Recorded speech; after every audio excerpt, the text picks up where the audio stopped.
Welcome, everyone. Hello, and welcome back to the DTFH. I am your host, Duncan Trussell, and it was such an honor to be here with you in your ears, my voice merging with your ears, my voice connecting with the deepest, waxiest part of your ears. I can see in here. I can see your ears. Beautiful. Dark fungal. There is a fungal mass in your ear. Should you get it checked out by a doctor? Probably, because the fungal mass seems to be inhabited by mites, strange mites. I've never seen anything like this before. Most people's ears are really clean, not yours. Your ears are filthy. You haven't used a Q-tip in a long time. I don't blame you. That new thing that's been happening at gyms really freaks me out. Have you heard about this, Josh? What's the new thing? So, if you go to a gym that has Q-tips, people have been coming by and slapping the Q-tips into people's ears. You haven't heard about that? And they're bleeding and going deaf? Worse. I mean, it penetrates into the brain sometimes. Some of these people are so good at it, it rockets the Q-tip right through the ear into the brain. And so it's terrifying, very painful way to die. And maybe that's why you haven't been cleaning your ears. But they're filthy. Regardless, welcome, my God friends. We have so much to talk about today. I mean, this is nuts. This news cycle is going to be absolutely spectacular. Boy, have we done it again. Just when you think the demiurge can't produce hypnotic media to suck you back in to the cesspool that is popular culture, it figures out a way to do it. Just when you think you're out of the pit, a mucusy hand erupts from the swampy, stinking bullshit that is popular culture and grabs you and pulls you back in. Just when you finally cracked open an actual book again, after years of letting your brain rot from watching TikTok, Instagram, and porn in a desperate attempt to alleviate the suffering that goes along with being a sentient being differentiated from the rest of reality that you are a fundamental part of. They find another way, don't they? To lure us back in, to pull us back in, to the seedy drama. And now, I'm sure you guys have already heard about this. Apparently, the reason that the Epstein files are being withheld is not what you think. Sure, it would be easy to think the reason that the federal government isn't releasing the Epstein files is because Trump was friends with Epstein. It would be easy to see the many pictures of Trump hanging out with Epstein, quotes of Trump talking about Epstein in countless publications, multiple pictures, Trump referring to Epstein as a friend. It would be easy to just be lazy and connect some stupid dots and think, well, I mean, probably the reason he's not releasing those files is he's in them somewhere. Clearly they were friends. Epstein was arrested for sex trafficking. So probably, I know what my friends are up to most of the time. I'm not everything, I'm sure, but you know your friends. And it'd be easy to think probably he's hiding some kind of something in there he doesn't like. It'd be easy to think the reason he said that Comey and the Clintons put shit in the files is because there's something in there about him that he wants to say he's not involved. It'd be easy to think about that, to say that, but that is not what's happening. As it turns out, they have begun the release of these files, and what they found is mind-blowing. What they found, honestly, has rocked me to the core. Now, we've all heard about, secret government programs. We hear whispers in the conspiracy verse in the manosphere about strange government programs where people are recruited in high school and sent on interstellar missions to fight aliens. My barber told me about it, and though I enjoyed him telling me about it, and I enjoyed the fact that he seemed to really believe it, I I thought it was bullshit. I mean, really, that just sounds insane. That there's people who have their memory wiped after. We're in a galactic war, according to my barber. It's a galactic fucking war. And we've had the technology to get off world for ages, and so you might be one of them. Some people, I guess, they go like, you were great at football. They're like, he'll probably be a good interstellar warrior. They recruit you. They wipe you. You're gone for like 12 years fighting aliens. That memory is wiped from you. I guess 12 years have passed. I'm not sure how it works, but essentially you don't remember fighting the aliens. Now, to suddenly find something that points towards what my barber said being the absolute truth in the Epstein documents, you can understand how that has shaken me a little bit. And it should shake you too.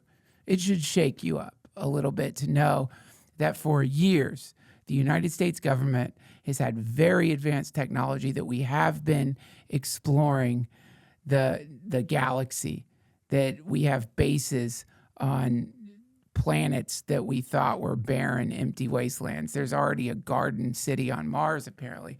But when I saw that Jeffrey Epstein explored Uranus, I got to tell you, it really blew my mind.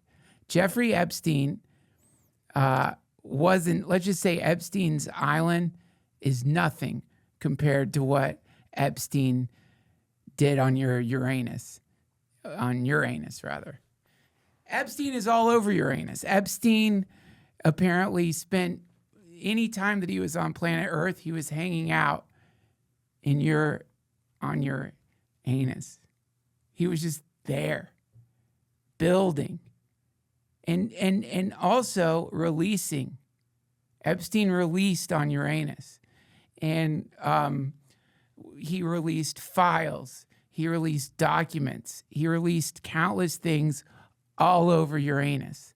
And when I see this like documented, all of the many releases upon Uranus, and obviously, I mean, I thought Uranus was uninhabitable.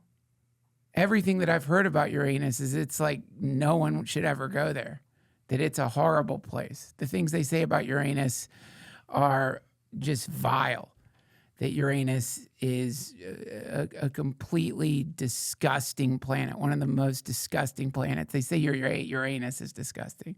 It's a foul swamp, a sweaty, foul swamp.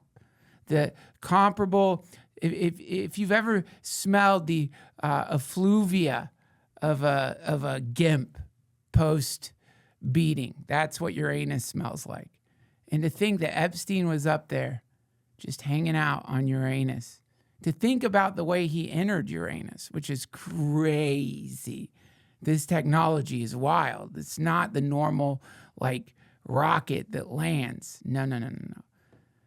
Epstein, the way they're putting it, this technology, he slid into Uranus. It's a water slide technology or something. But apparently the way they're doing this shit is there's an entry point water slide on Earth, and then they just slide right into Uranus. And that's where they start doing like all the horrible things. So I have been absolutely freaked out by what's going on. And I'm kind of glued to it. This is definitely what's going to be revealed with this Epstein stuff is we're definitely going to stick with it. One thing I know for sure is that we're not going to forget about this in a few weeks. People are not going to stop talking about this. We're going to keep talking about this. Can you do me a favor, Josh? I just want to pull something up. Can you pull up Lady Bathory? On YouTube or? Wikipedia, Lady Bathory. Like that? Yeah, Elizabeth Bathory. Yeah, that's great. Let me just read this to you. Countess Elizabeth Bathory of Exed was a Hungarian noblewoman and alleged serial killer from the powerful house of Bathory, who owned land in the Kingdom of Hungary. Bathory and 4 of her servants were accused of torturing and killing hundreds of girls and women from 15 1690 to 1610. She and her servants were put on trial and convicted. The servants were executed, whereas Bathory was imprisoned within the castle of Cachtis until she died in her sleep. What a bitch. Can you believe that? Fucking serial killer, doesn't get executed, dies in her sleep. Scroll down a little bit though. Let's see. Who cares? I don't care about her education. Scroll down some more. What is that even on there? Keep scrolling. This is where it gets pretty interesting what this lady Bathory. Okay. Bathory is said to have tortured or killed peasants for years. Their disappearance was not likely to provoke an investigation. The abuse of lower classes by nobles was frowned upon, but not actually prohibited by law. However, she eventually began killing daughters of the lesser gentry, whoops, some of whom were sent to live with her, hoping to learn from her and benefit from a connection to the higher-ranking countess. Some witnesses named relatives who died while at the gymnasium. Others reported having seen traces of torture on dead bodies, some of which were buried in graveyards and others in unmarked locations. I just want to point out, it's always good when you have something like this happening to find, historic precedent. And, I know for a lot of people, it's probably, you could pull the Wikipedia off. It's probably hard to swallow the idea that billionaires and millionaires actively fuck up the peasants. But this isn't, not only is this like a sort of normal thing, it's been going on forever. I'm sure there's a million other examples of this. Now, where Bathory fucked up, of course, was she wasn't happy with like torturing just like filthy peasants. She went a little outside her league, and she started torturing the children of people who are a little more upper crust, and that's where she fucked up. So the Bathory apparently was taking baths in the blood of peasants that she abducted. She would bleed them, and then she would take baths in their blood, and it actually seemingly made her younger. She looked younger. She looked great in that painting. Now, if you could pull up for me, Josh, young blood reverses aging process. Research suggests that young blood can have rejuvenating effects on aging bodies, potentially reversing some age-related impairments. While the exact mechanisms are still being investigated, studies indicate that young blood can restore gene expression patterns to a more youthful state, improve cognitive function, and promote organ regeneration. So, one thing that Lady Bathory doesn't get credit for is being way ahead of her time when it came to self-care. Nobody talks about Lady Bathory as inventing like a legitimate form of self-care, which is to bathe in the blood of peasants. She wasn't just, and it'd be easy to see that and think, what a fucking vile monster, to use your power to exploit children. That makes her a monster. And yeah, sure, we've all got sides, but also Lady Bathory's skincare regime, whatever you want to call it, was fucking incredible. Now, this is again not like uncommon. Let's see if we can find this, Josh. Do you remember that time? I think it was, what was it, on Ellen DeGeneres, when some famous person talked about using skin cream? Sandra Bullock. Can you pull up Sandra Bullock talking about the circumcision cream? Yeah, I don't know if we can play it though. Why? I remember last time they gave us a warning, but I mean, I'll do it. Well, okay, you know what? Let's see keep the volume off and I'll read it. Sandra Bullock, it's this way in which one forces through microneedling. This is what, wait, go back to the beginning. I'll read it and say, I'm going to do great impressions. Go back to the very beginning. Sandra Bullock explains, well, it's this way in which one forces through microneedling. It's like a little roller. Some of you don't think, I know it, so it pushes through the skin and ruptures collagen, and then it boosts like a burn victim for a day, but then it pushes into the skin. What are you pushing into the skin? Well, you push whatever the facialist would like to insert into your pores. But what is it? It's an extraction from a piece of skin, gulp, that came from a young person,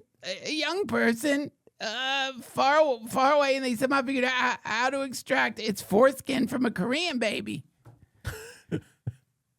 Now, that's an interesting fuck up, and it does show you, see what happens to the nobles. I guess if we're gonna break down classism or like try to put it into a framework here. Bullock, a noble woman, has become so distanced from the peasantry that she has forgotten that saying on Ellen DeGeneres that you're injecting baby penis flesh into your skin to look younger is not going to be something that's embraced by, most of society. Whatever the terrible pyramid that we are all non-consensually living inside of, I think when you get further up, that's the kind of thing that is applauded, or people are just like, yeah, fuck, you should try their taint. The foreskin is good, but the taint, now that's where it's at. The taint of babies, that really helps the aging process. So I'm just trying to set something up here, because I think with all of this Epstein stuff, what we're witnessing is not new at all. In fact, it's very old, and it's been going on forever, which is, to put a bow on it, it appears that super wealthy people like to eat children in one way, shape, or form. They vampirize young people. And it's been going on forever, for a very, very long time. They just do it. Like there's something about it. And when I say eat young people, I don't think they literally eat their flesh. Maybe. But I think that it's more akin to there's something to be harvested from fucking up innocence. And where you start, and you have to keep it a sort of secret. And if you don't keep it a secret, then the peasants get mad. Then there's a peasant uprising. People don't like it when you're eating their children or fucking their children or rubbing parts of their children into your body, or just, whatever. Doing whatever the fucking thing is that you're doing with the baby. Excuse me, text from my darling wife. One moment here. What was really creepy was she said it's from a young person from really far away. I was like, what the fuck? Why would you say that part? Really far away. What do you mean? Sandra Bullock, she goes, it's from a young person from really far away. Sorry, hold on. I just shit my pants. Oh, fuck. Sorry, Josh. Damn. I'll clean it up, dude. Thank you. I'm so sorry. I'll clean it up.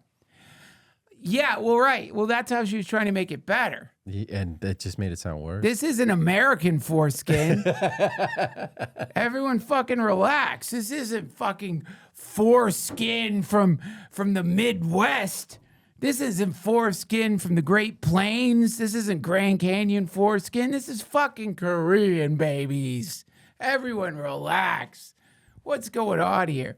Now, so, I always found the Epstein thing to be fascinating from the get-go. It was just really interesting when it happened. We were all sort of scintillated by it.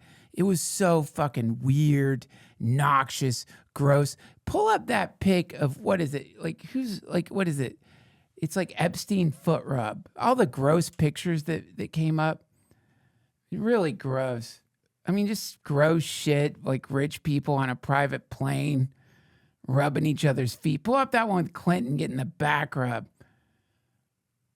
Just gross shit like this. I don't want to see that. Oh, God. Let me tell you why that, aside from the obvious reasons that bothers me, it's so gross. But what I've always hated, anyone who's worked in the service industry, I was a waiter at Applebee's, Chili's, and inevitably you'd look over and like the bartender would be giving the manager a back rub. I don't know if you've ever seen that before, but it's fucking disgusting. It just makes you want to puke. It's so gross. Just that kind of physical contact with the power dynamic in a restaurant. It's like, I don't see you rubbing anybody else's fucking back, just rubbing the manager's back, get better shifts. So when you see this, this shit, where it's the fucking former president getting his back rubbed. You see the look on her face. That seems like a smile at first, but zoom in on her face, Josh. Zoom in on her face and you see what it really is. Disgust. That's like holding in just this horrific cyclone of mixed feelings about what's fucking going on there. And the main thing is, none of us were supposed to see any of this. You're not supposed to see this. You're not supposed to see the smug rich people in the private plane rubbing each other's fucking feet. You're not supposed to see any of it. This was off limits to lower down the pyramid. And then suddenly all this stuff starts coming out. And everyone has to contend with the idea that this is new. Like you want to imagine this shit doesn't happen all the time. You want to imagine that sex trafficking and super rich people using their fucking power to do illegal shit isn't happening all the fucking time. But then when it's right out there in front of you, you gotta contend with that reality that, all the shit you've heard on conspiracy podcasts, all the shit you've heard Alex Jones talk about, all the shit you've heard, it's sort of true. They don't follow the same laws that we do. There's a whole different level of society that just is apparently incredibly fucked up. And they feed on you. They feast on you. And, can you pull up, Josh, a lion eating a gazelle? Let's just watch lions hunting gazelle, because I think this is really cool to watch. Does that mean I don't have to massage your feet anymore? Dude, my fucking feet are on fire with warts. Yeah. I can't do this shit unless I have relaxed feet. It's totally different. Okay, making sure. Oh, that's a baby gazelle. That's good. Yeah, just let's watch it then. There we go. Look at that. Yummy, yummy. Let's look up lion stalks herd of gazelle. You want to watch the end of that? Oh, got it. I jerked off to this last night. Look up lion stalks herd of gazelle. There you go. That's a good one. Now, this is just if you're a fucking gazelle, this is just part of life. You just start hanging out, trying to get some grass, chilling out. You don't know that, right? Did you guys hear something? What's over here? Did you guys hear? Did you smell something? Oh, shit. Fuck, run, fuck, shit, run, fuck. The lion's didn't even try. But now I'm sorry to keep asking you. Can you Google why don't gazelle get depressed? There's a book about this.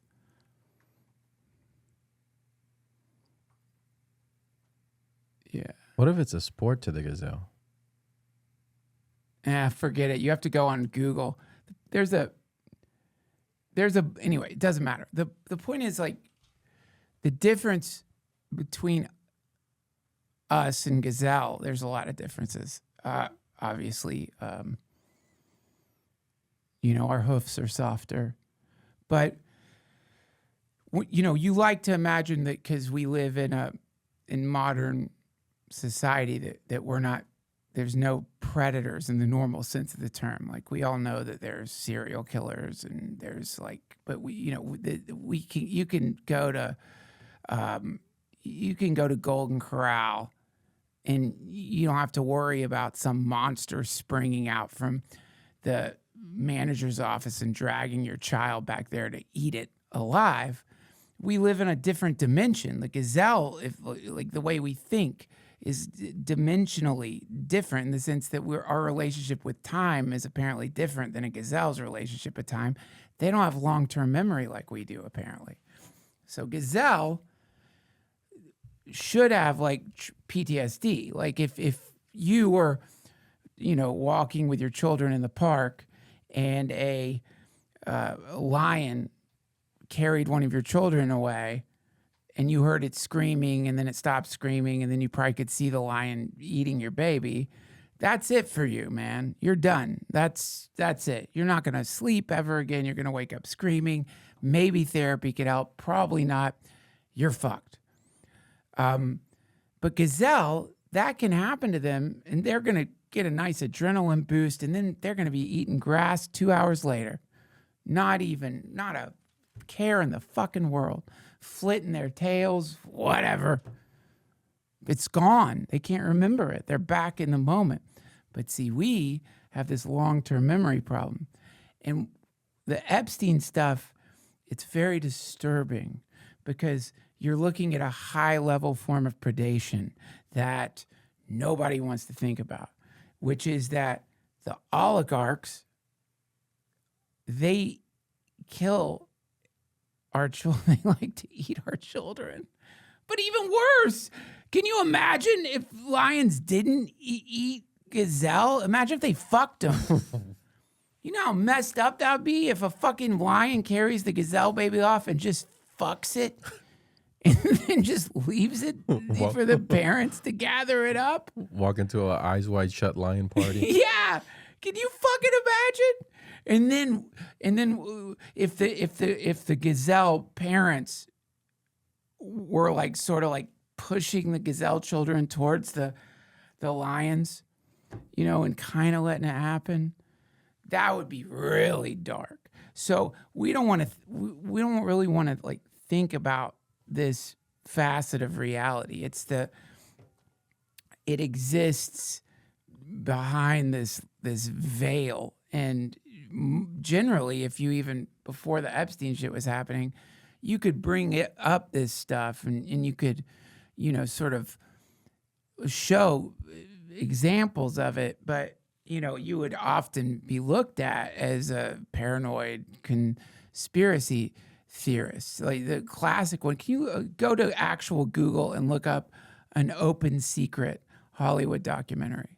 Yeah. Now, if I don't want to show this, and I don't even think you can talk about it on YouTube, but if you want to get really fucking disturbed, watch this. This is some creepy ass shit here, friends.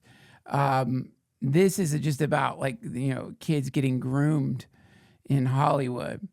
And we've heard this a lot, but when you read about like what, it's all bad, but where it gets really dark is how the parents kind of knew about it. Like how like it's sort of allowed to happen. It's almost like a don't ask, don't tell situation emerges. A special friendship happens between the child actor and like an agent, a manager, director, whatever. And you sort of turn the other way. You pretend it's not happening because why?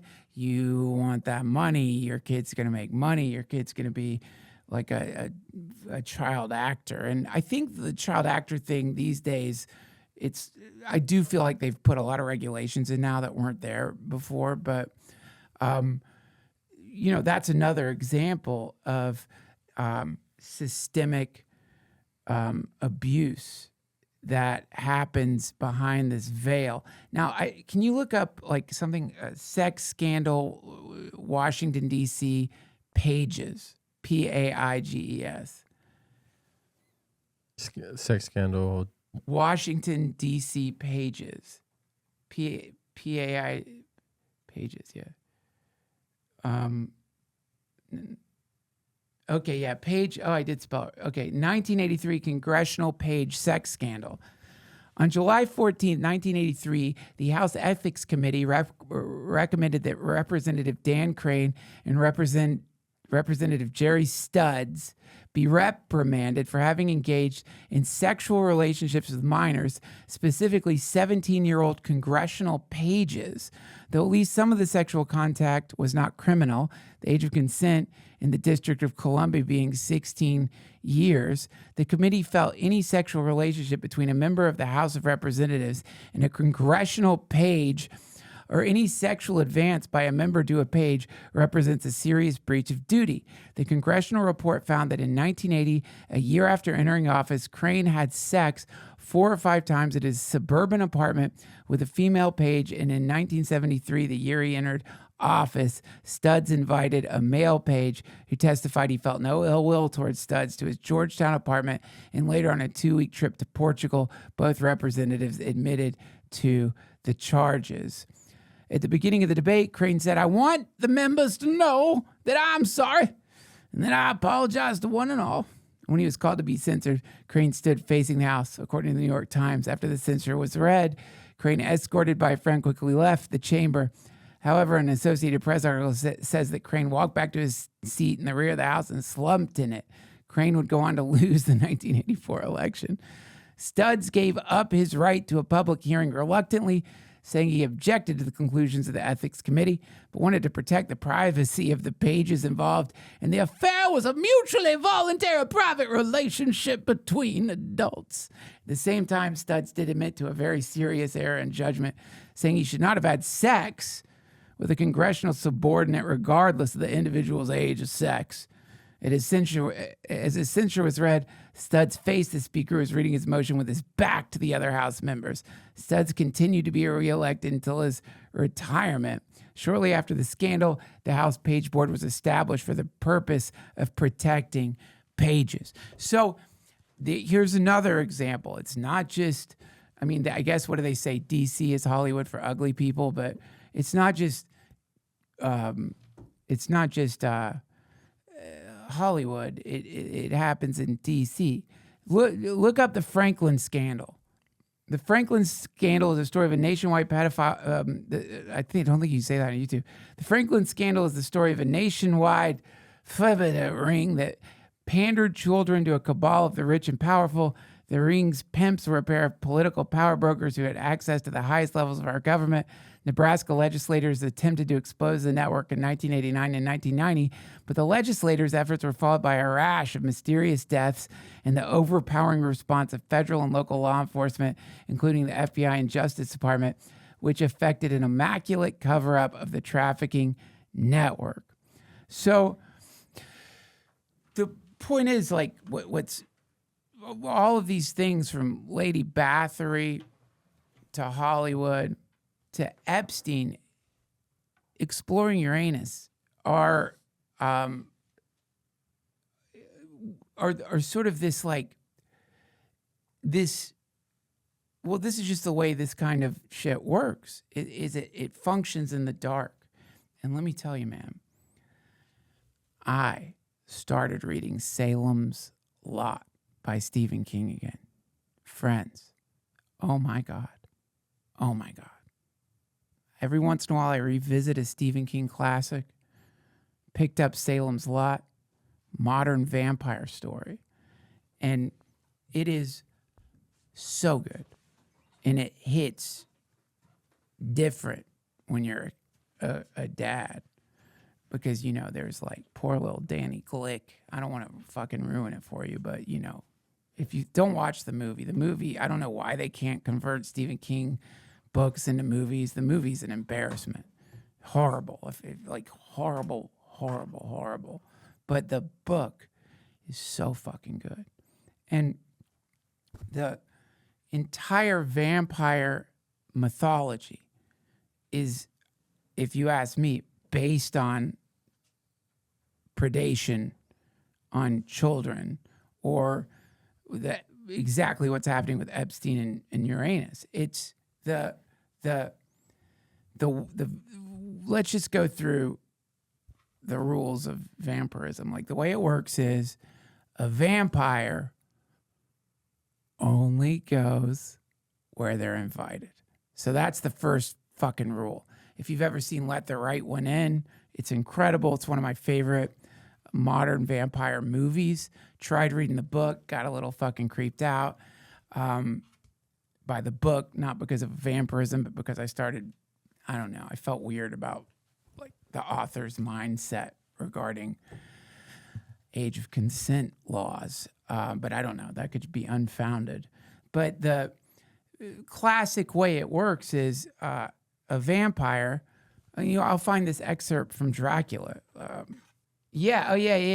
Dracula greets Harker at the threshold of his castle, his hand described as cold as ice, and welcomes him freely and of your own will. So Harker is this poor real estate agent who's been sent to the spooky ass fucking castle. And it's not just that. Like on the way there, everyone who he encounters says, don't go there. Like, are you out of your fucking mind? That place is no good. Dracula's a monster. Do not go there. People are trying to protect him. He's looking at them as kind of superstitious. He ignores all the signs.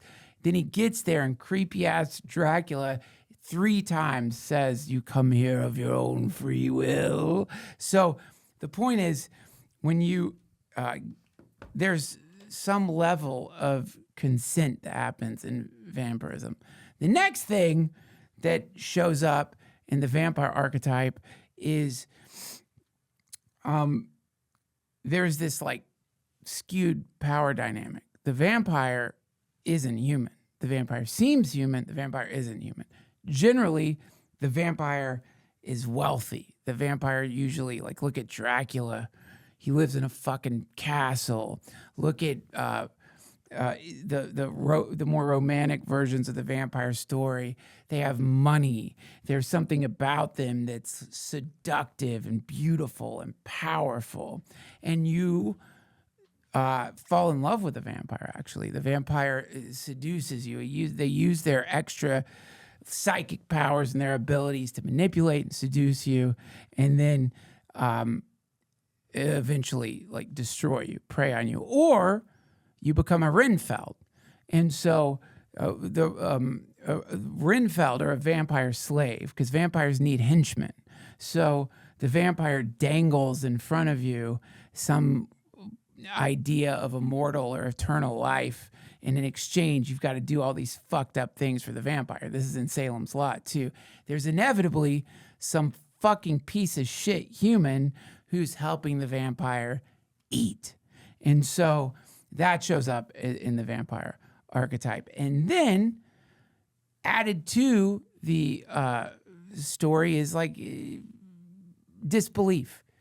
The vampire depends on people not believing your story of something coming in and feeding on you. The vampire depends on people thinking that you're crazy or outlandish, as it is like preying on you and draining your energy.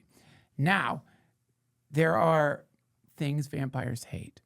We already know these things. I've talked about them in the podcast, but what are they, Josh? If you and me become vampire hunters, what are we going to do? What are the ways you kill a vampire? With a stake, Stake garlic, through the heart, holy water. If you're a werewolf, I think you can eat the heart of the vampire. I didn't know that about werewolves. Mm-hmm. What's the way you make them blow up, though? You shoot them with garlic dots. No, it's the sun. The sun, yeah. What's a garlic dart? I saw it on Blade. They put it in the guy's face, and he was like, whoa, and he blew up. It's the fucking sun. So if you really want to fuck up a vampire, the classic mode is to like get their nasty ass coffin out into the sunlight, and it depends on the version you're seeing. They'll wither, they blow up in flames, they explode. And so to me, what better way to talk about the number one way to stop an abuse cycle is you just say it out loud. Bring it to the light. Bring it to the light. So the people who are unfortunately experiencing this sort of thing, and I hope none of you are, but what's fucked up about it is the confrontation never happens because it will destroy a family. And so people just don't talk about it because they would rather try to forget what happened than say it out loud to everyone, even though most people know some version of it. Because you say it out loud, you know what grandpa did to my sister was fucked up, right? He did it to all of us. Then, like, that's it. The whole family implodes. Now it's whatever like fantasy you had about your family is gone out the window because you have to deal with the fact your grandfather's a goddamn predator. They get mad at you. Yeah, they get mad. Yep. They get fucking mad. And because they don't want to deal with it. Now that's why the quickest way to do it is the light, but rarely happens. And takes a lot of courage to do that. But that will destroy the fucking vampire because the moment people know your fucking grandfather is a predator, they're not going to let their kids be around the predator. They're going to be careful. He's going to face charges. Justice will happen. But fuck, it's your grandfather. And so with the Epstein files, you'll notice this is following the exact same fucking pattern. It's the same identical pattern, as above, so below. There is some worry that what's in these fucking files will destabilize the entire United States government, apparently. And yeah, that's right. So this is why there are people who are like, let's just pull this old fucking coffin out in the light and blow this fucking thing up. That's why it's not happening, is because this sort of pattern it's ancient.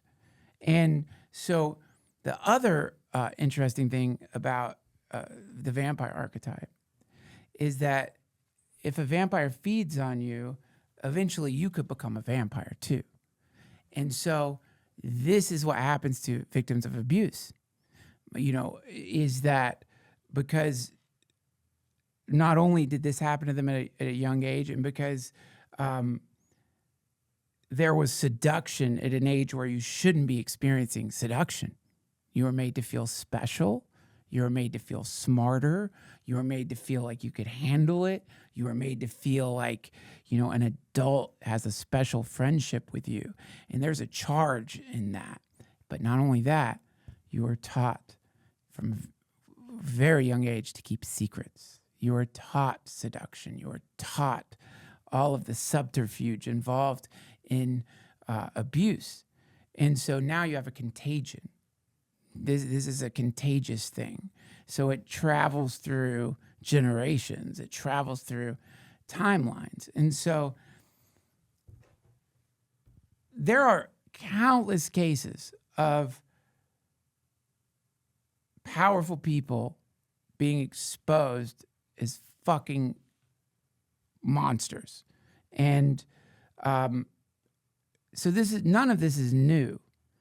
And I just showed you the thing with the DC page stuff.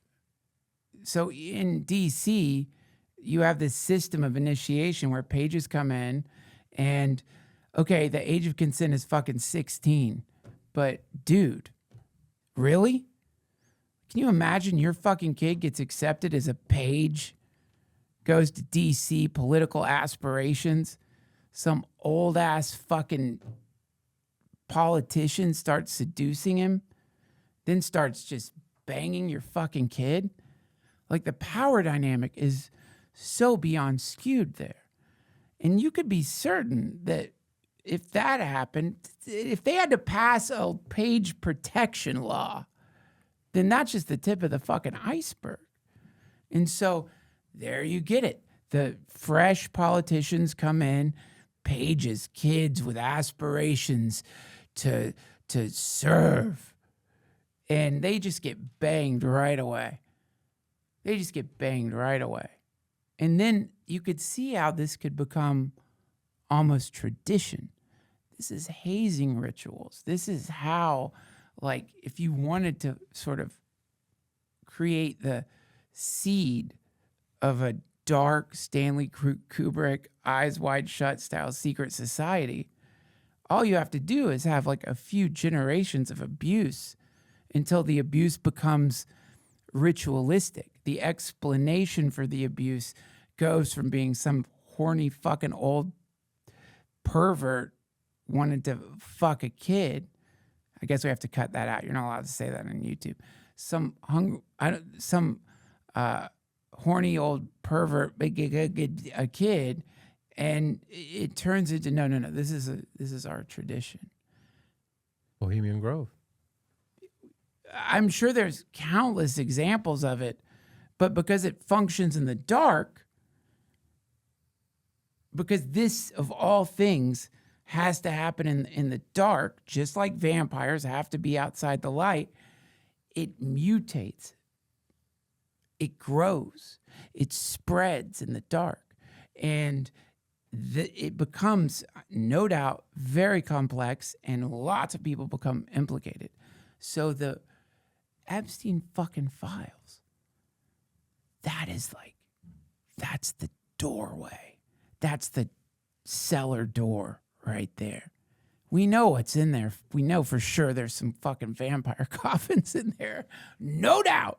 We're not sure who's in the goddamn coffins, but we know for sure whatever the fuck has been in the basement of the United States federal government, the United States aristocracy, it ain't good.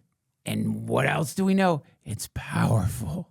It's got a lot of like power and servants like serving it. It's got a lot of people like connected to it that maybe aren't predatory, but are like sort of protecting it via not revealing it. I mean, I don't know, because I tend to project and I tend to be paranoid, but when you see like, I don't know, Pam Bondi talking about it, or you see people around Trump talking about it, don't they kind of seem like... Yeah, they look like Patel with his eyes all... Yeah, pull up some of them talking about it. Find some of that. People don't believe it. Well, I mean, listen, they have a right to their opinion, but as someone who has worked as a public defender, as a prosecutor, who's been in that prison system, who's been in the Metropolitan Detention Center, who's been in segregated housing, you know a suicide when you see one, and that's what that was.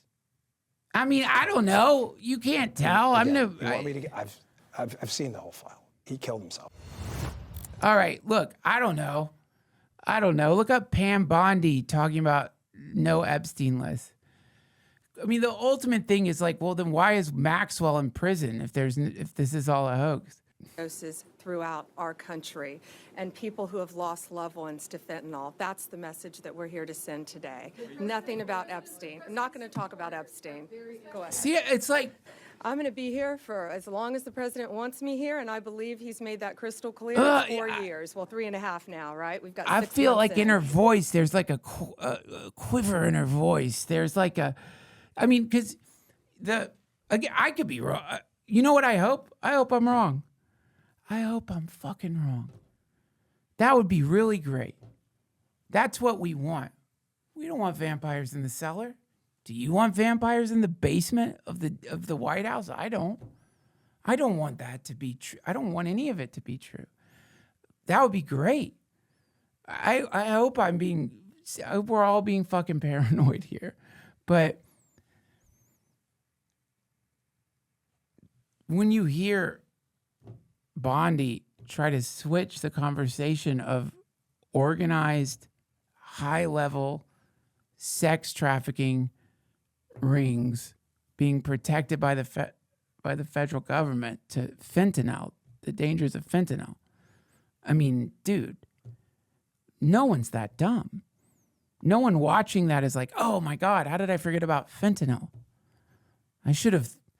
Why was I even thinking about the possibility that oligarchs are abusing children and being protected by the DOJ? It's fentanyl. We got to worry about that. I think it's worse than you think. I think the vampires have found this sunscreen that they can put on, and they all walk among us now. And then when we say, hey, you're like, Stop believing your eyes. That's what are you a stupid person? You're a dumb person. Vampire Nation. Well, yeah, I mean, that is the other part of it. I mean, that's I think pull up that one of the many moments Trump got angered by people asking about Epstein. Because this is like, dude, I mean, we know for sure that like people were actually hurt by this dude. Like this is documented for sure.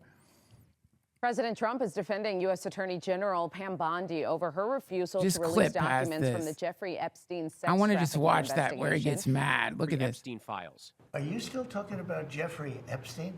This guy's been talked about for years. A Justice Okay, Department that's report enough. Like that was crazy. That moment was crazy when he did that.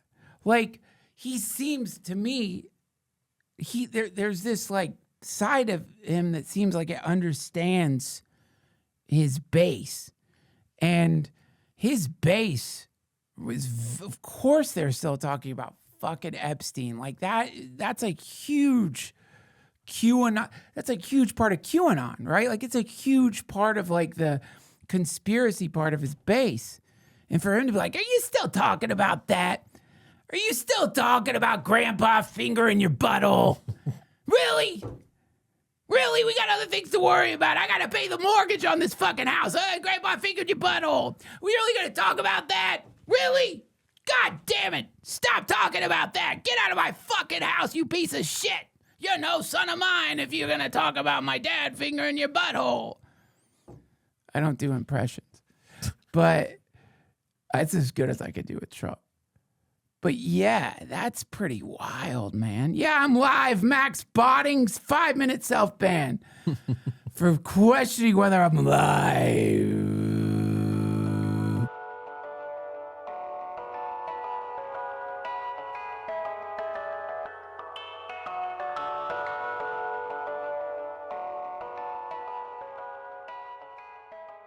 This episode of the DTFH is brought to you by BetterHelp. Look, vacations are great, friends, but let's face it, they're not going to do a damn thing to alleviate any kind of real suffering brought on by the day-to-day pressures of living in capitalism. It's just not going to happen. I just did a family vacation. Not that those are relaxing. It was still really nice, but just all of a sudden you're on the plane flying back. What happened to those weeks in between? Gone.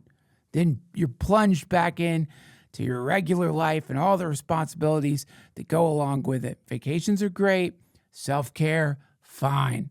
Hope you can take as many vacations as possible. But if you want to get to the root of the problem, you might need therapy. I did. Helped me a lot. Maybe didn't fix me, but it definitely, there were some things I had to deal with that I don't think I would have been able to get in there without a great therapist. As the largest online therapy provider in the world, BetterHelp can provide access to mental health professionals with a diverse variety of expertise. Our listeners get 10% off their first month at BetterHelp.com/Duncan. That's BetterHelp.com/Duncan. Again, this show was sponsored by BetterHelp. Thank you, BetterHelp.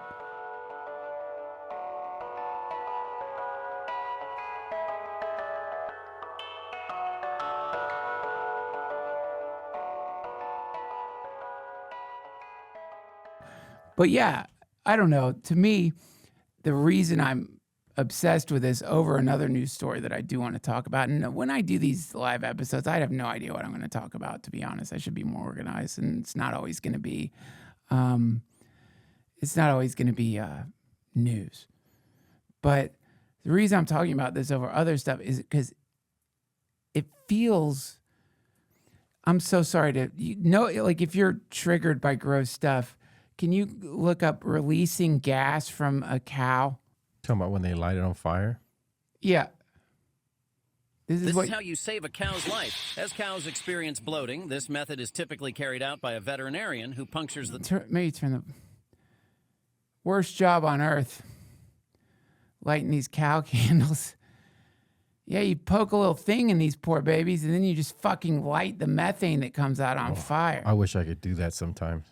I would love to do that with like my sadness and my like despair. But this is what I feel like the Epstein files are. It's like it's a bloat. It's like, and we know, or it's like really great zit popping videos where you a real big fat old zit. Pull up zit popping videos, would you, Josh? Dr. Pimple Popper. Of course. Pull up that. No audio though. Dr. Pimple Popper. It's weird. That's actually her name. Pimple Popper. I wonder if her parents knew that was gonna. Yeah, there you go. There you go. Deep dilated pore of. You know what I mean? Keep that audio off. This is right here. This is the Epstein files, man. Right here. Right there. And if you got to get it out. Oh, shit. Oh! Look at that perfectly symmetrical hole. It's pretty weird. That was actually a low-grade pimple popping video compared to others I've seen. She's got her name engraved in that biggest pimple sliced. Oh, there you go. That's a good one. The top one? I think it was on a lady's neck. Oh, that's more like that. That's the Epstein files right there. That's it. Oh,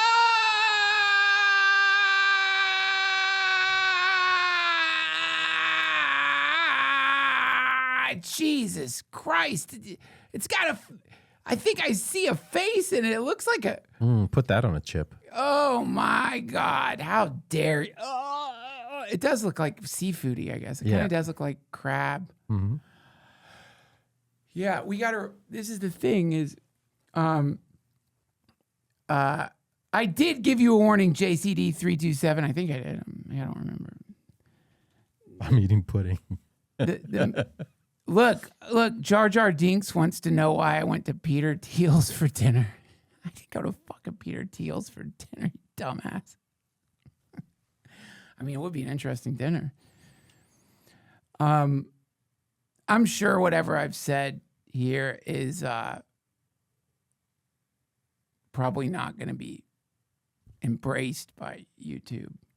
But where I find comfort sometimes, if I am getting absorbed in the hyper manipulation of the news cycle, is I try to find precedent for it. Like, because if you feel like all this stuff is happening for the first time, you can get really freaked out. But when you realize this is a tale as old as time, this is not just mythologized and stories of vampirism, but there's historic precedent throughout time for the nobility getting in trouble for fucking peasants and their kids. And it's just wild to see a modern version of it happening. Now, I do think it's an important question to ask yourself, I guess, if you're just thinking about this stuff, which is there any reason to protect a child, someone who's preying on children? Because that's what they're proposing us ask ourselves. They want us to really seriously ask ourselves that question, and they think that we're going to be like, you know what? Every once in a while, I guess you just have to let the vampire feed. And people don't think like that, dude. Nobody thinks like that except vampires. Van Helsing, the vampires come down to feed on them, and then Van Helsing kills one, and they get mad at him, saying they usually come down and just eat one or two of us. Now they're going to kill us all. So it's that type of mentality. That's the threat. You're damn right, because it's a threat. It's a threat. Basically, what they're saying is, if you won't let us eat your fucking kids, we're going to fuck you up 50 times worse. You're lucky that we only are preying at this level. Like, we want full, unadulterated, access. So, listen, just fucking turn away from this one. Look the other way. Nothing to see here. And just everything will be fine. The economy will improve. Peace will reign supreme. And yeah, every once in a while,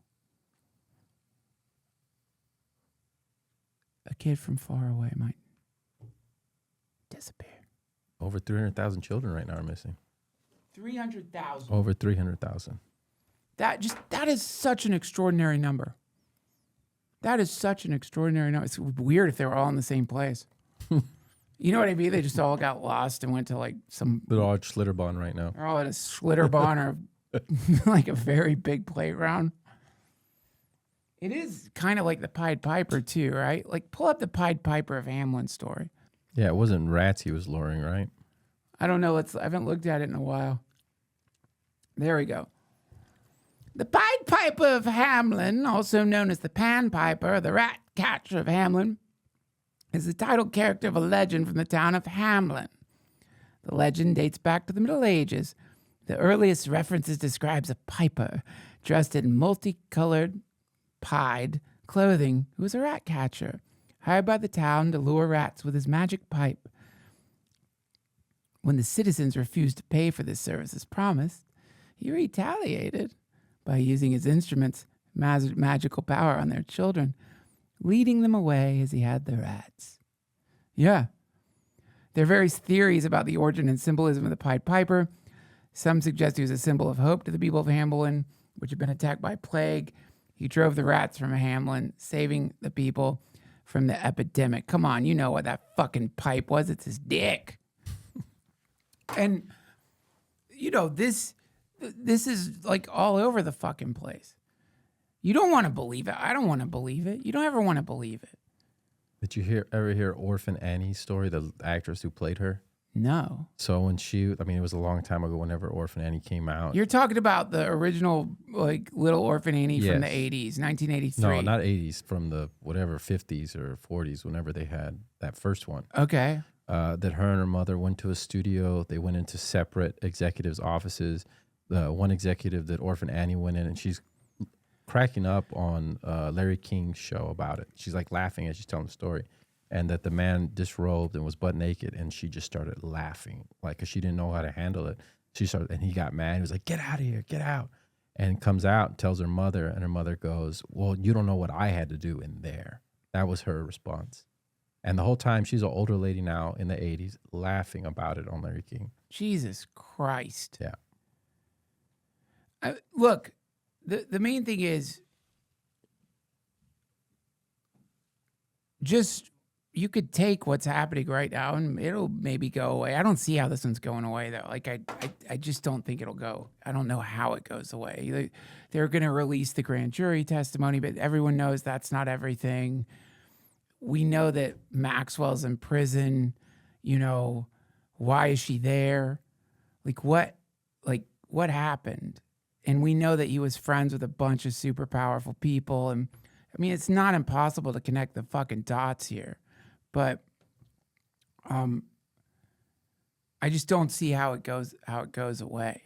I would be if like, you know, I have like lots of theories about what could happen. Sometimes I wonder if the current regime is like is intentionally doing things like this to lure people in to freaking out about it, and then they already know what they're going to release and it discredits the people. Maybe that's some kind of something that's happening, but I don't know how, you know, it's just going to be really fucked up if the balkanization of the United States happens because of child abuse, like, of all the things. You know what I mean? Like, for the country to get ripped apart because of political ideology, for the country to get ripped apart because of like economics or classism, like, that sucks. But if the whole fucking thing goes up in flames because of fucking pervs, that would be the best, because the rest is just selfishness. Oh, my money's, this is like, we're protecting our children. So it's something that we could actually fight for. Oh, that's a good take on it. Sure. That's a great take on it. I think it's his number one bargaining chip, though, Trump. And he's just like, I have this chip, maybe made a deal. He's just like, all right, I won't release it. It's fucked up then. You know what I mean? That's like the fucking Trumpers, that's their 5D chess thing. Yeah. It's like he's using it against the deep state. Fuck him. Yeah, oh, definitely. Oh, really? So you're going to protect fucking people who are probably actively hurting kids for political reasons? You piece of shit. Like, there's no right reason. Or more than likely, he was on it. Because when he was president. What the fuck did you just say? When he was president, Epstein unalived himself, right? You think Trump is on those lists? When I was alluding to that earlier, I was being so... Why would you say that? I've been thinking it a lot lately. You've been thinking the wrong shit, man. Fuck, I guess Rachel Maddow's producing my show now. You fucking... You think our noble... I don't even want to say it out loud. You think our noble president...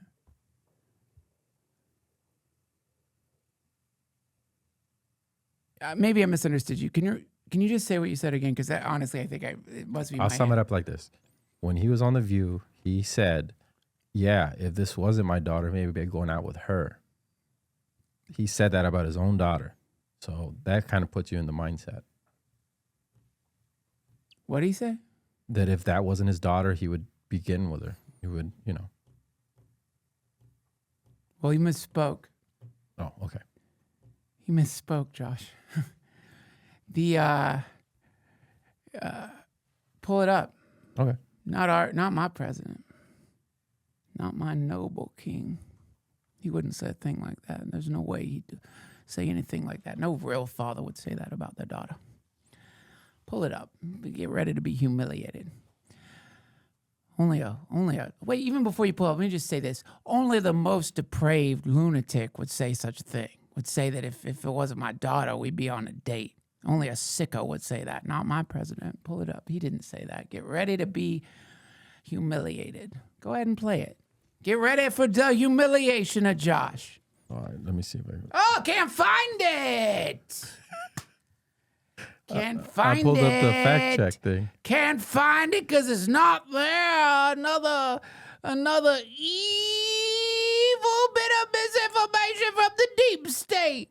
All right, here we go. This can't be. You could do the sound on this. Oh, it's so weird.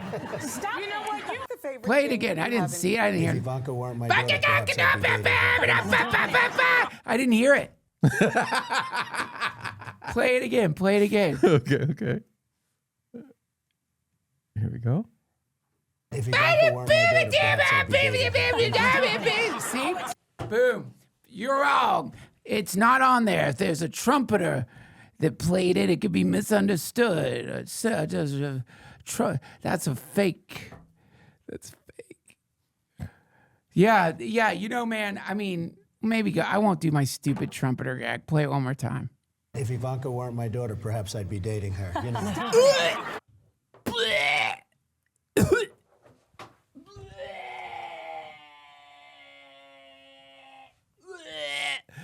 Can you imagine if your mom said that to you?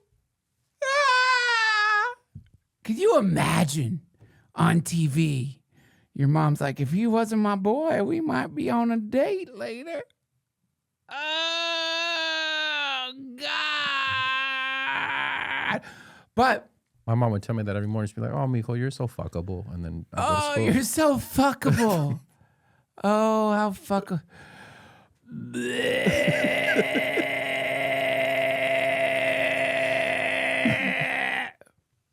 I mean, really though, because it's like the way this stuff works though, is it like that's why that movie's called In Plain Sight, Hidden in Plain Sight.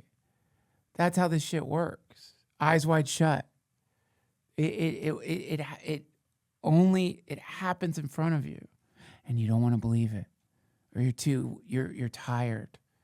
You know, a lot of times parents are fucking exhausted. You're tired. You don't need more trouble. You don't need more problems. And so that's how it sustains itself. And it's how it encroaches into various communities and families. It creeps in, and it just fucking metastasizes, spreads. So the I'm gonna refresh real quick. They're saying the sound's messed up. yeah, that's probably for me screaming into the microphone. So no matter what, the hideous hydra of the mainstream media or the news cycle shows us, there's a simple antidote to it. I mean, I have to do it myself. That's like to remember that as above, so below. If you want to fight the fucking thing, it has to be fought at in the macro and the micro. And, you know, really, you just have to like start thinking about in your own life, what's in your goddamn cellar? What's down there? What shit are you not facing? What are you not bringing out into the sun? And because, you know, if you sort of interiorize the vampire archetype, you realize that like there's vampires in everybody. There's like parts of yourself that are predatory, that are energy draining, that are deceptive, that are seductive, but that happen while you're awake. There's things that you do every single day that you witness because it's you, and then you ignore. And the more you ignore it, the weaker you become. And facing it is always the right move, but it seems like it feels unconquerable. That's the other thing. These fucking if you really think about it, what's weaker than something that can't go into sunlight? I mean, truly, like that is definitively like half the fucking day it has to be underground in a fucking box. So there isn't anything weaker than a vampire from that perspective. I mean, half the fucking day it's vulnerable, unmoving, can't defend itself. There's some vampire movies where they can sort of wake up and like try to bite at you or something, but generally it's just a corpse half the time. It's not even alive. And that's the practice of beginning to recognize the things that you're turning away from, which is it's a very subtle sort of practice. You know, for me, like if I start getting, there's certain feelings that I get, and those feelings are the feelings that lead me to like playing video games or trying to distract myself, looking at my phone, if you just start applying mindfulness to your social media habits, because that's our go-to heroin these days. The fentanyl crisis is nothing on the fucking TikTok crisis. But anytime you find yourself reaching for your phone to look at some bullshit, you don't have to not do it. Look at the way you feel right before you do it. How do you feel right before you do it? How often are you in a spectacular mood? Like you feel great. You're brimming with energy. You've been taking your vitamins. You've been drinking enough water. You've started exercising again. You've been taking walks. You've been getting sunlight. How often in those peak moments are you like, let me see what's going on the gram? Very rare. Very rare.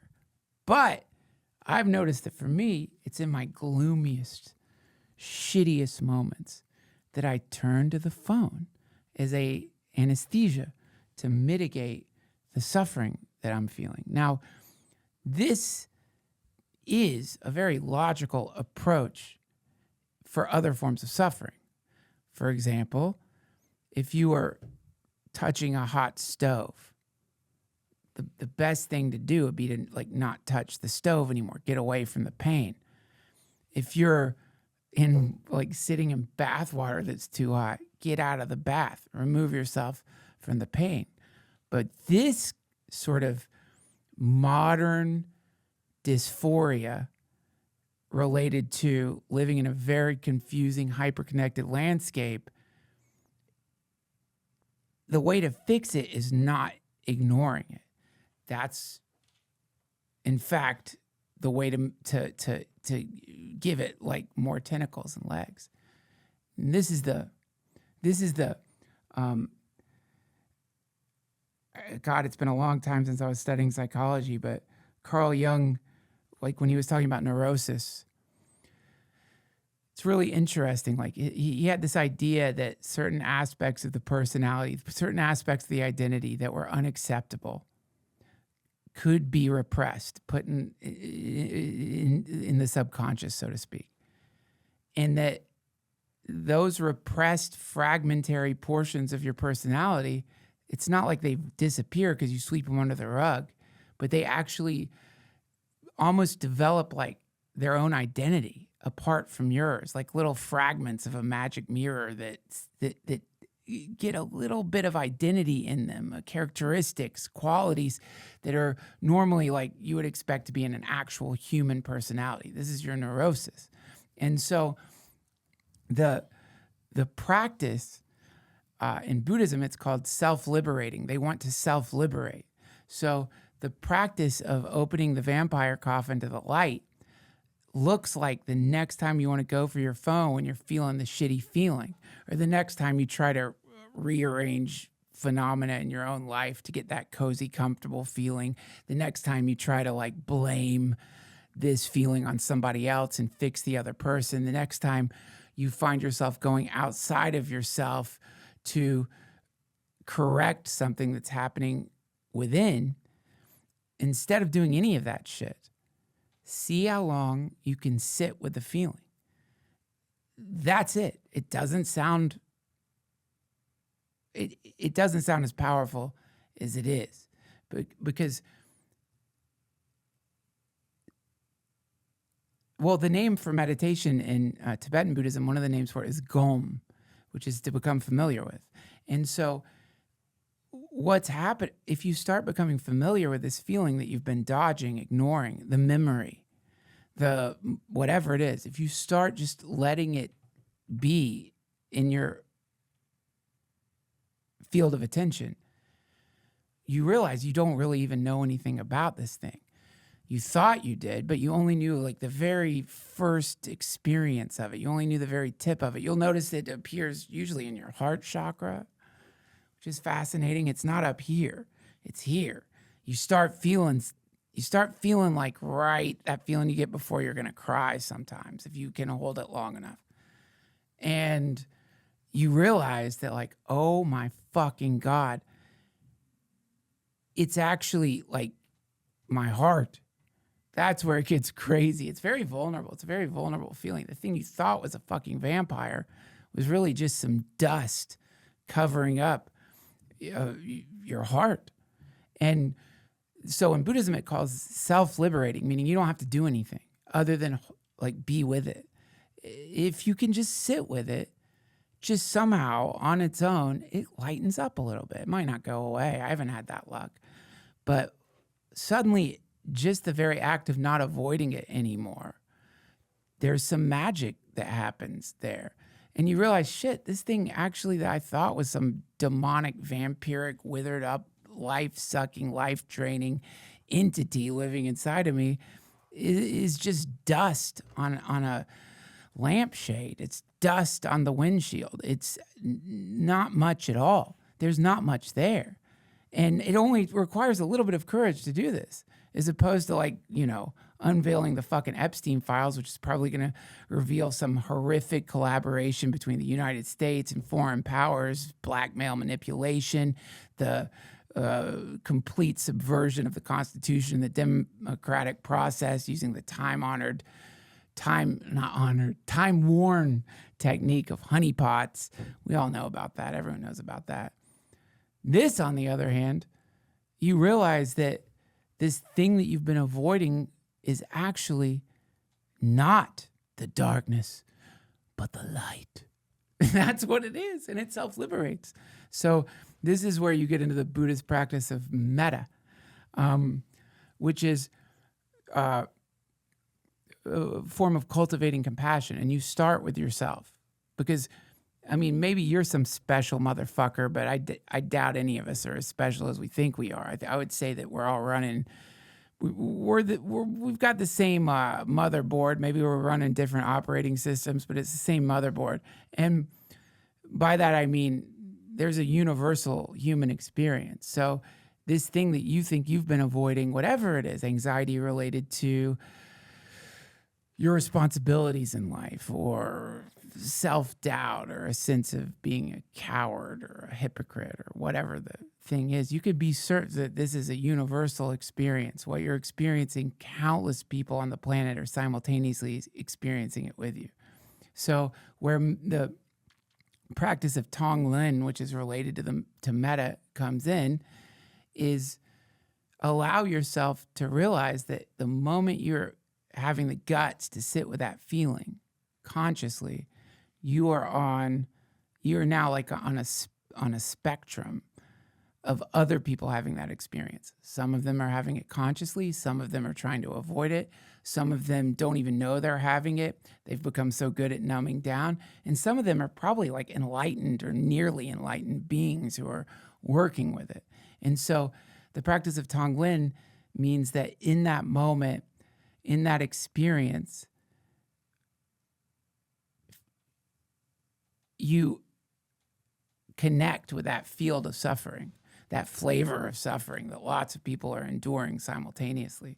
And where it gets really fucking weird is you start breathing in all of their suffering. So what you start doing is inhaling this thick, dark, hot, black smoke. It's the opposite of what you would think.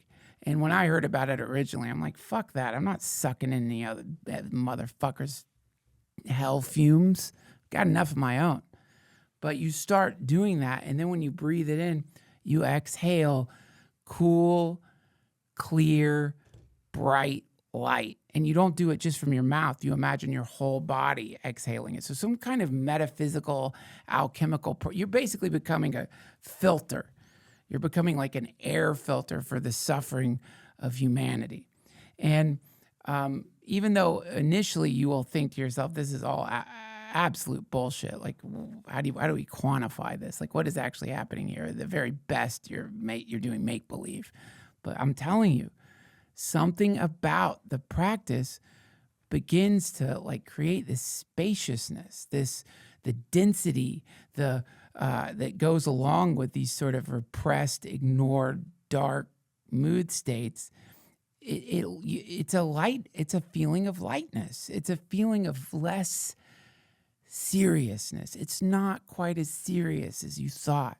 There isn't as much there to defend, that you don't need to bare your fangs every time you think someone is getting into close proximity of this vulnerable part of you. And you begin to realize that the very practice of defending this place is what is creating the conditions that allow this to keep happening and keep you in whatever loop. Now, enough said about that bullshit. Pull up fucking the Annabelle doll, dude. Oh my God. I almost jizzed when I saw this story. I couldn't believe it. Not literally, dude. Dan Rivera. Pull up Dan Rivera. This is crazy, man. I can't believe we're in this timeline. This guy? Yeah, just there you go. Annabelle doll handler. Dan Rivera's nature of death revealed. This guy was on a tour investigating haunted dolls. Police do not believe foul play was involved in the death of Dan Rivera, the paranormal researcher who passed away while traveling with the supposedly haunted doll Annabelle.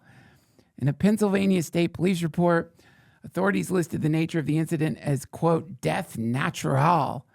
Furthermore, the department said nothing unusual or suspicious was observed at the hotel room. What about a fucking haunted doll?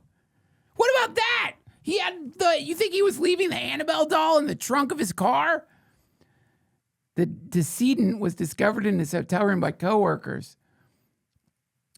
Ghost Hunters Jason Hawk also does not believe emerging conspiracies that Rivera's death is somehow linked to Annabelle, whose spooky backstory serves as the inspiration behind the popular Conjuring movies.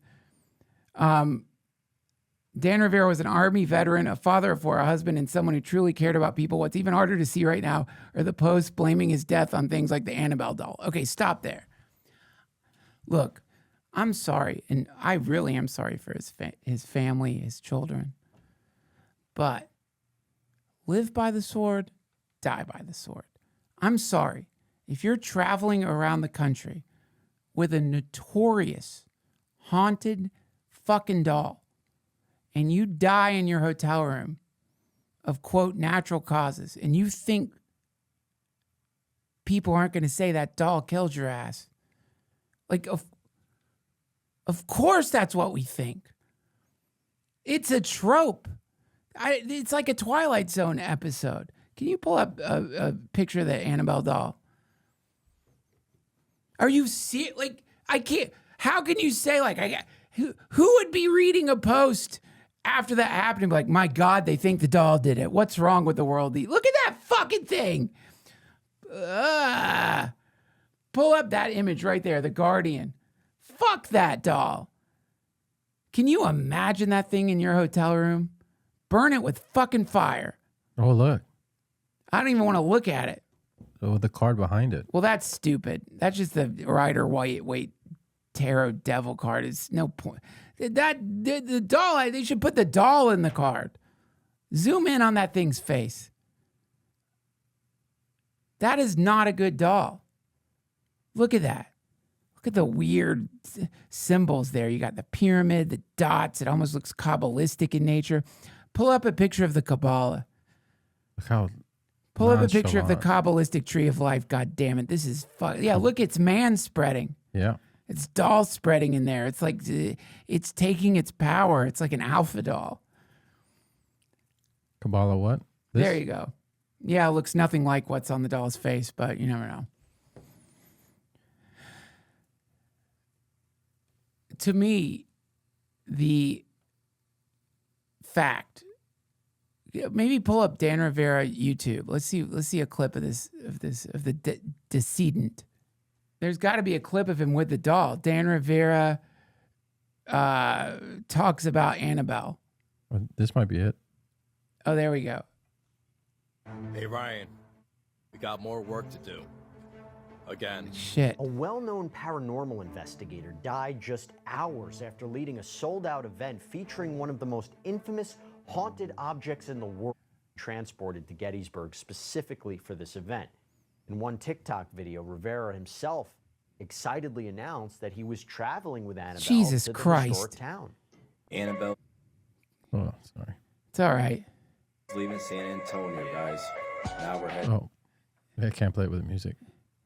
You don't need to play it. There you go. He was in San Antonio. This guy was in San Antonio.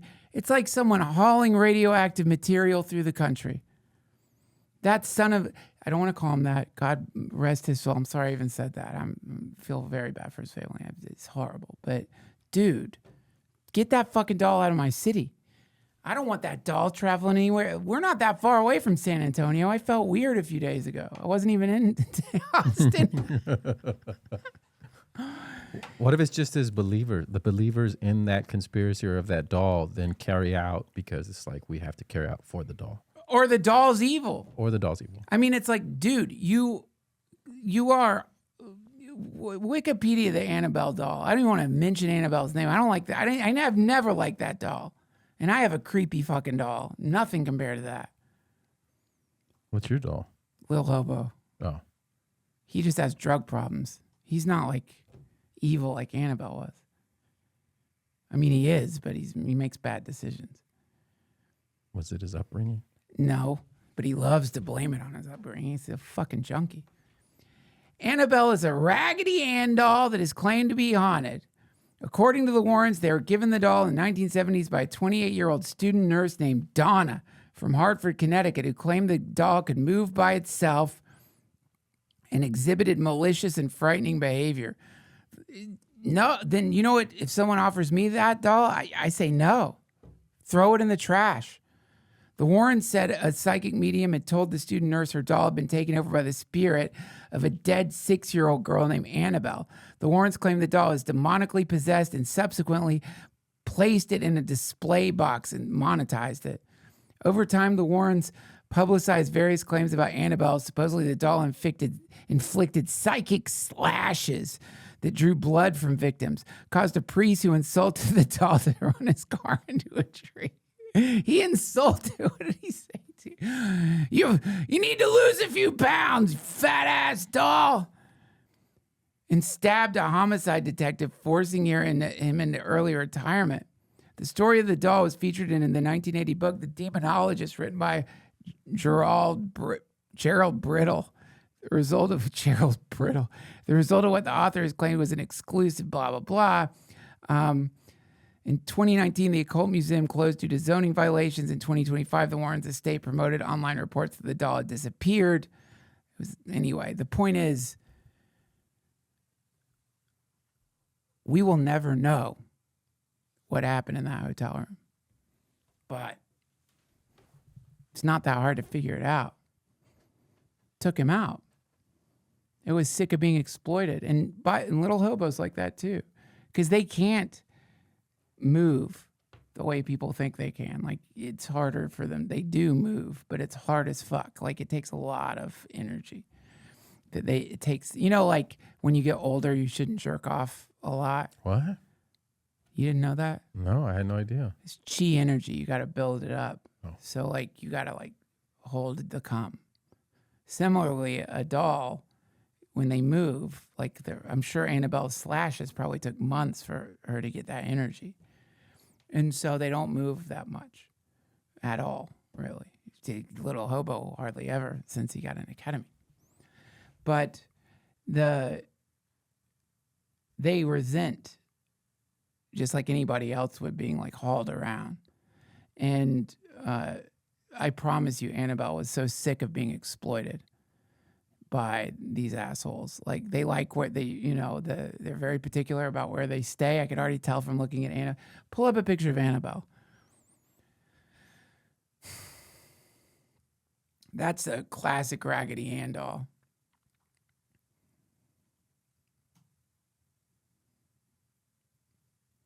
Yeah, pull it up. Now, that does look like a position Annabelle probably put herself in. But see that shitty chair? They tried to show a chair behind her or something.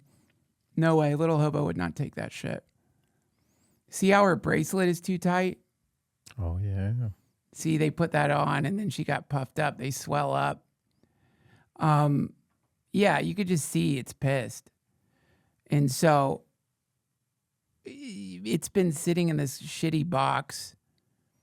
It has to deal with tourists coming to look at it. And then Rivera starts hauling it around. It's having to listen to whatever Rivera watches on TV when he's off tour. Probably Fox News, I'm guessing, listening to fucking Hannity go on and on. It's just stuck. It can't do anything. And it took care of business. And I feel certain about that. You ever seen Hitler's doll? No, but I'd like to. Yeah, Hitler had, what was it, Mandrake? What? Yeah. An occultist gave it to him and said, as long as you have this, you'll be successful. He had Mandrake root. Yeah, this is his. And he said, as long as you're... Shut the fuck up. Hitler did not have that. Uh-huh. And let's see. What the fuck? That's not real. He was carried around a Mandrake root? Yeah, the occultist, and then he rose to power, and then he got mad at the occultist and broke it, and then less than a year later, he would move to Argentina or whatever he did. You're saying the reason Hitler lost World War II is not because he invaded Russia? No. But because he got rid of his stupid root doll? Yeah, don't get rid of your Mandrake. And 5-minute self-ban. That's absolutely the dumbest shit I've ever heard in my fucking life. Why would he even get rid of it? Math. Aside from Hitler, like carrying around some stupid doll, which is crazy, the idea that he was tortured over discarding his Mandrake doll, like with all the other shit he was thinking about, like he's like, gosh, I get rid of this shitty doll. Don't do it, Hitler. You'll lose the war. Fucking, come on, man. I'm trying to do an adult current event style podcast here.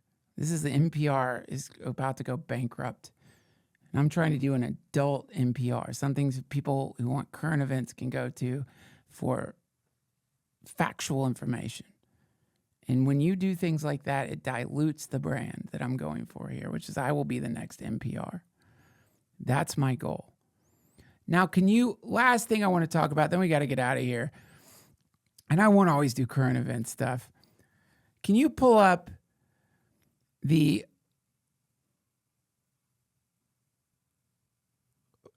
what was the name of the astronomer CEO's response to Coldplay affair?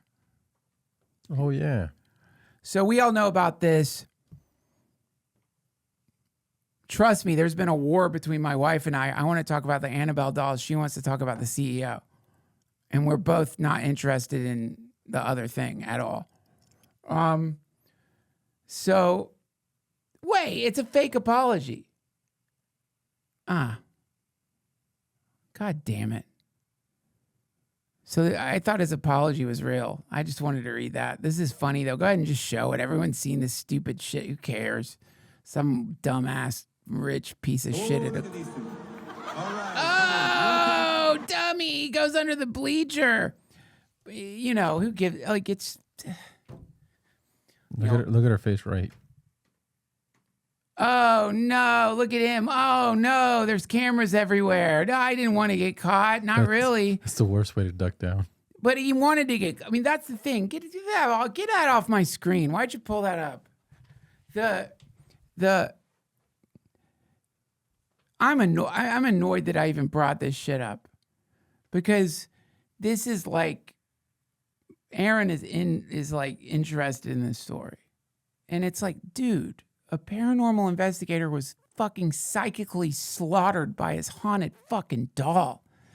And you want to talk about the astronomer CEO at a Coldplay concert cheating on his fucking wife like a dummy, desperately exhausted, sick. Dude, what's happening to your air conditioner there? Oh. What the fuck is that? Water. Well, I know it's water, but why is it pouring out of your air conditioner? Do we need to pause? No, we're good. What do you mean we're good? I just got to blow on that. If you electrocute yourself right now after talking about the Annabelle doll, do you know what that's going to mean for this podcast? What the fuck? I'm sorry, you guys. You just, as I was talking about this, the water started pouring. You guys are monsters. They're saying big ratings. I love Josh. I don't want him to get electrocuted. Take a bong hit. You guys hear that shit?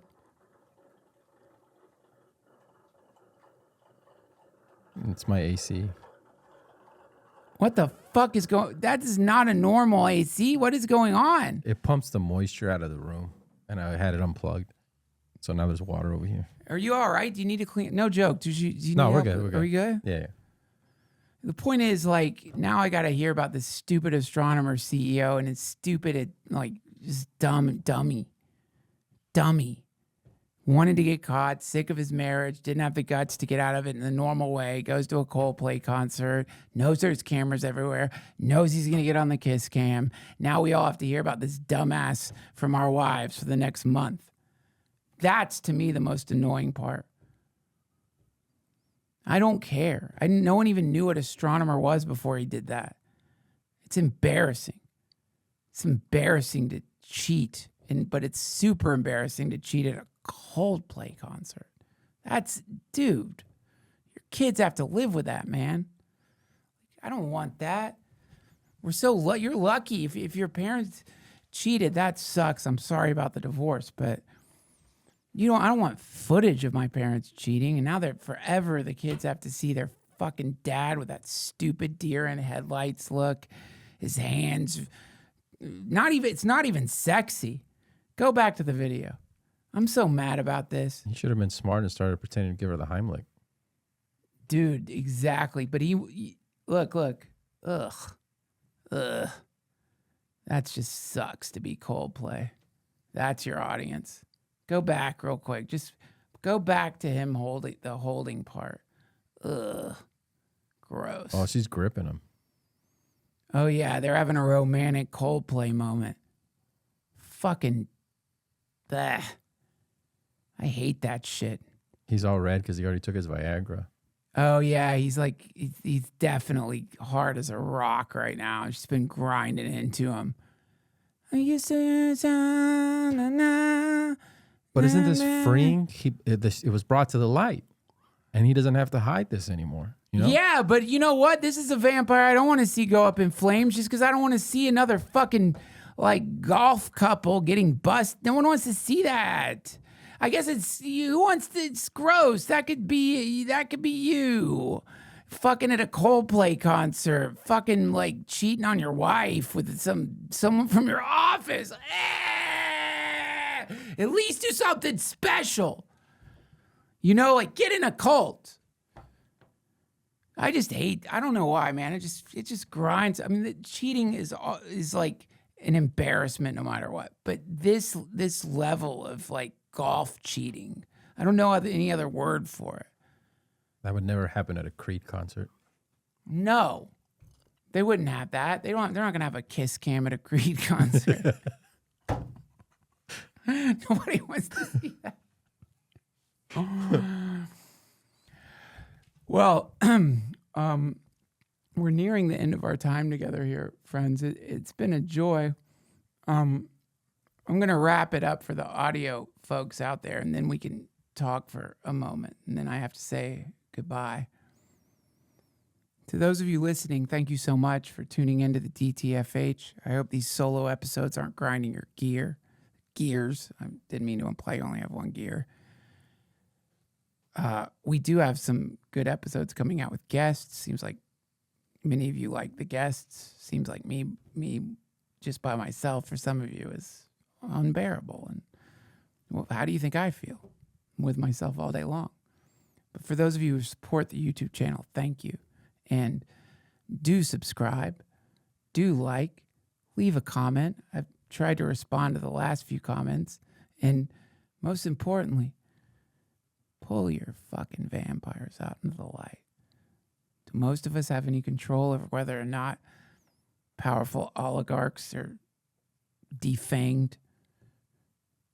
No. But we definitely have the ability to go down into that dark, moldy basement of our own selves and pull out the desiccated, life-sucking carcass of that which we have repressed into the glorious light of our own awareness. You might be surprised to find it wasn't a vampire under there at all. 'Twas an angel. An angel that had fallen into your basement. Fallen angels, they aren't always bad now. They just need to be taught how to fly again. Until next time, Hare Krishna.